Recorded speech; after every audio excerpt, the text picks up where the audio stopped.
કોમ્પ્યુટરની exam અને એની અંદર સૌ પ્રથમ આપણે 7 વારનો ભવન બનાવીએ છીએ. એની અંદર તમામ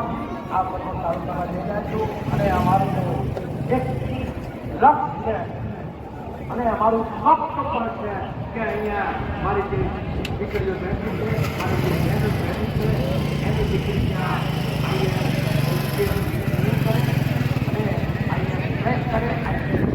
ઉત્તર ગુજરાત, મધ્ય ગુજરાતના 36 ઘરાનાઓ છે આ એની વિશેષતા. અને આપણા વડીલોએ, આપણા પૂર્વજોએ સમાજના સુચારુ સંચાલનની વ્યવસ્થાના ભાગરૂપે